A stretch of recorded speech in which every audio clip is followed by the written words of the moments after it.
Hi everyone, Gabby here. Just stopping in this evening in the kitchen to make a little, I need to use up some of my peaches, so I figured that I would make a peach bread pudding. Instead of a peach cobbler, I looked at my peach cobbler recipe I have, and it calls for cups and cups of sugar. And bread pudding has more eggs and cream in it, so that you're not using so much sugar. It does have a little bit of sugar, but not near as much as my old-fashioned recipe for the cobbler. You know those kind of cobblers where you get that gelled stuff in the bottom? That's the kind of cobbler it is. And my mom used to make those and we loved it. But I can tell you, you have to put cups and cups of sugar to create that kind of gelled sugar in the bottom. And I can make that too. It's just, I thought for this evening I'd make something a little bit lighter. All right, let's get started. All right, guys, so this one I'm going to be using. I'm going to try 2 peaches. Hopefully that won't be too much. They're nice and ripe. I've got my softened cream cheese, 3 eggs, 2/3 of sugar, and then I'm using about 1 cup and 3/4, 2/3 of milk, something like that. I was using the 2% milk. Okay, so let me get this stuff together and then we'll be right back. Well, since I'm trying this for the first time and it seems like it's going to work, I was going to show this to you. This is actually a mango cutter, I think. I picked this up at the thrift store, of course. I think it's supposed to be for mangoes, but it's orange, so I thought, well, let's try it on the peaches. And it seems like it's going to work, so I'm going to share that with you, okay? So in case you pick up one of these. Yeah, I just put it on there and it seemed like it was going to go right through. So I said, gosh, let me share this with you guys.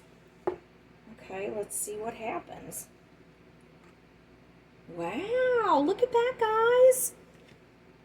That's amazing. Huh. All right. Let's try it again on this one.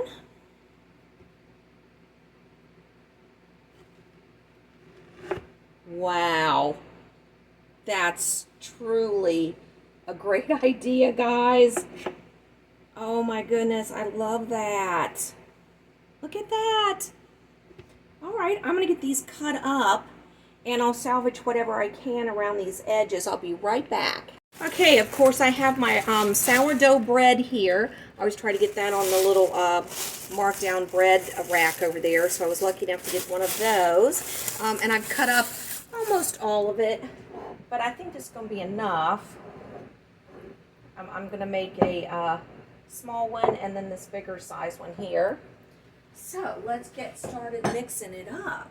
Got our room temperature cream cheese, okay, so we'll get that going.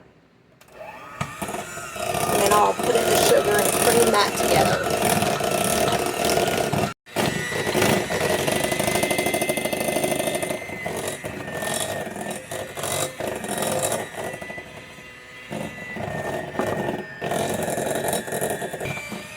And then what you're going to do is you're just going to put 1 egg at a time.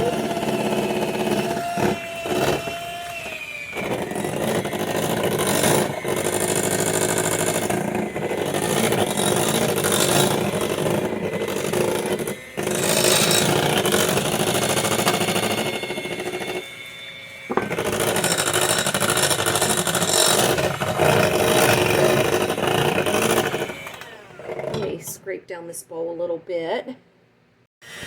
So this will look a little bit thick, not too much, but a little bit thick.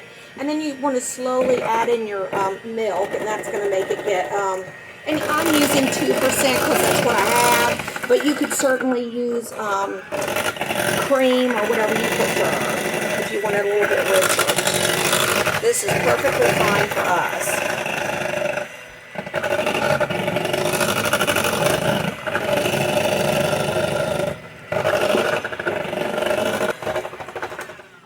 Okay, so now we have our egg mixture here, and I cut up some small pieces of the peaches, and then I saved some slices here for putting on the top of it, so that'll look nice.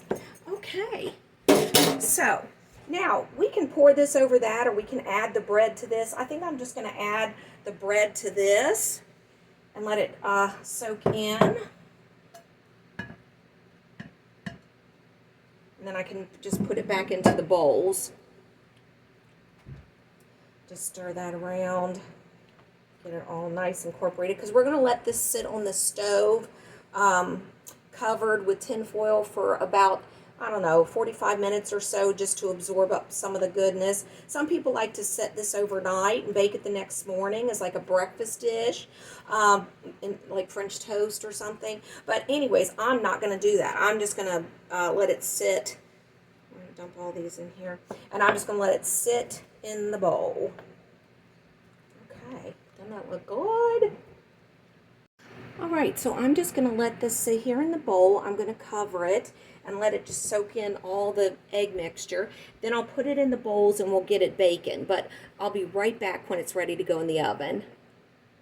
Well, this has been sitting here for about 35 minutes.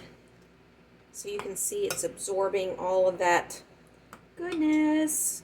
So I'm going to go ahead and pour this in. Try to get it as even as I can. Hopefully I have enough to do two. I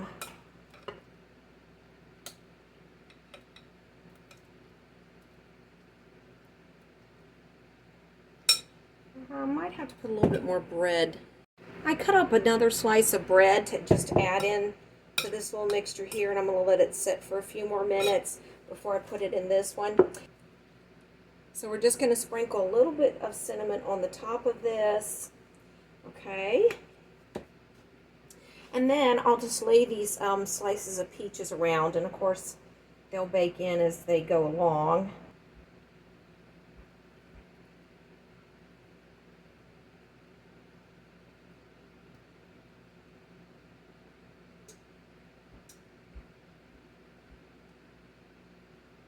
And then I'll save these few slices for the other one.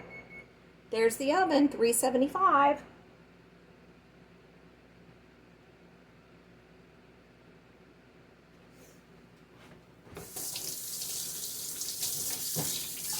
All right, guys, and that's how it's going into the oven.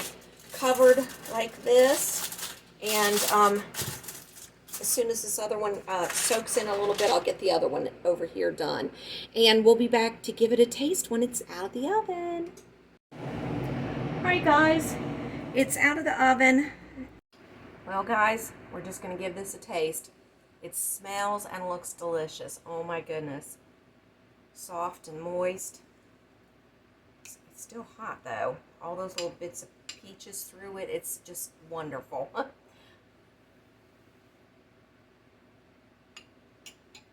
Mmm. Mmm. Mmm. That's heavenly. Just heavenly. Oh my goodness.